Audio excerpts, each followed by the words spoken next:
It's gangster, man. It's gangster. You gonna see what we talking about. You know what I mean? I'm glad we've been talking about it for so long. Cause now everybody waiting like, where the fuck is the movie at? And that should be there in the second, you heard? Check it out now.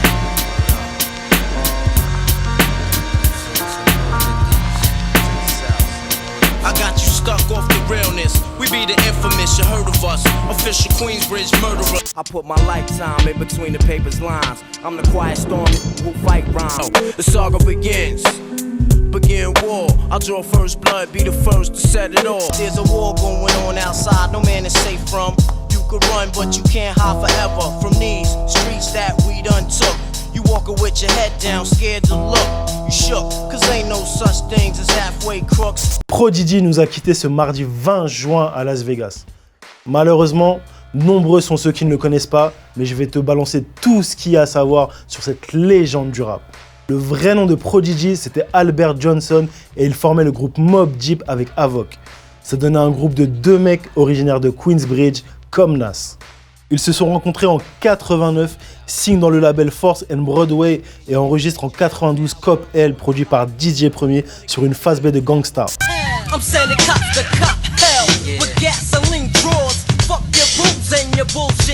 Pour info, DJ Premier et Gangstar, c'est grave l'essence du hip-hop, avec un impact de fou. Fresh out the gate again, time to raise the stakes again. Fat my plate again. Y'all cats know we always play to win. C'est par exemple DJ Premier que t'as vu mixer dans les cyphers. Bref, en 93, ils sortent leur premier album Juvenile L sur le label Island Records, qui n'a pas vraiment fonctionné. Mais en 95, avec leur nouveau label Loud Records, leur carrière explose avec l'album The Infamous, mais surtout le morceau Chuck One's Part 2. Et que ce soit bien clair, Méné, c'est l'un des meilleurs morceaux dans l'histoire du hip-hop.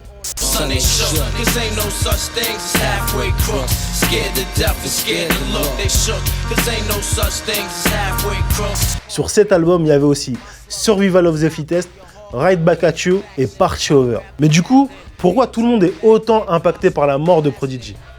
Déjà pour commencer, il est mort assez jeune, il avait seulement 42 ans et il fait partie d'une génération de rappeurs qui ont bercé notre quotidien et notre manière de vivre.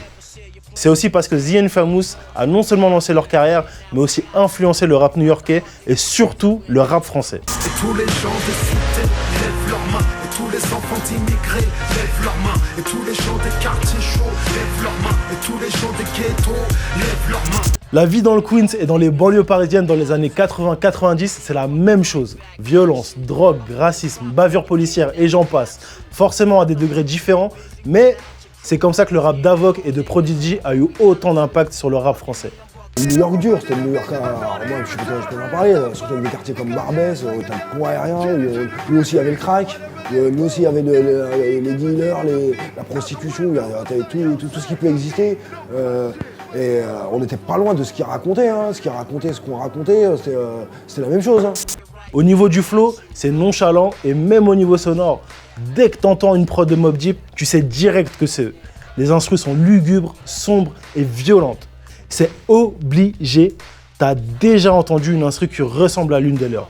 Il y a même une légende urbaine qui dit que Booba aurait pu participer au clip de Give Up the God, mais comme il était censé se faire victime par les Mobb Deep, il a préféré décliner le rôle.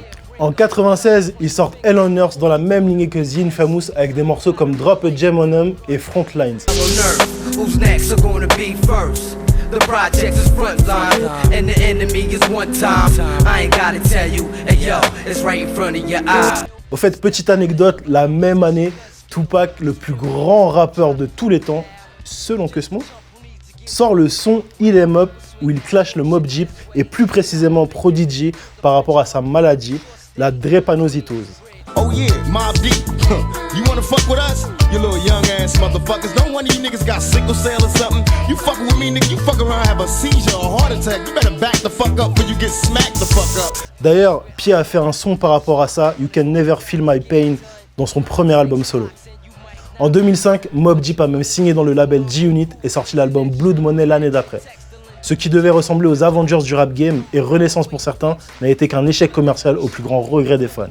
Mobb Deep est un groupe de référence pour notre culture, que ce soit dans la musique, I represent New York, I got it on my back. Niggas say that we lost it, so I'ma bring it back. au cinéma avec 8 Miles, Now everybody from the 313, put your motherfucking hands up and follow me. dans les jeux vidéo avec DGM 5 for New York. Et il y a même Marvel qui a rendu hommage au mythique groupe new-yorkais. Mis à part le rap, il y a autre chose que j'aimerais vous dire par rapport à mon gars Albert. Le port du bandana. Ce mec a une capacité à tellement bien porter le bandana, les gars. Cette aisance à défier toutes les lois de la gravité. Franchement, il y a même un vrai battle entre lui et Juelz Santana. Bon, plus sérieusement, Pi était un rappeur très revendicateur contre le système et même contre le rap game. Comme le montre la lettre qu'il a écrite depuis la prison où il dénonce Jay-Z et les Illuminati d'être des corrompus. Mais bon, ça, c'est une autre histoire. Prodigy a sorti 6 albums solo dont HNIC, Return of the Mac ou Albert Einstein en collaboration avec The Alchemist, sans jamais rencontrer le succès qu'il a eu avec Mobb Deep. J'espère que cette longue minute t'a aidé à découvrir le grand monsieur qu'il était. Prenez soin de vous, Méné, surtout. Et si jamais tu t'appelles Albert, il y a 50% de chances que tu sois un génie. Repose en paix, Mané. But he vexed, and niggas getting wet up in the projects. But with no doubt, shorty's out for his respect. But is his brain insane from the lie? For smoking that 118 Chinese tie. Why? A nigga just died last week. As he swore he was grown and he's a thug in the street. But it's like that, my crew pump cracks and we pack Mac.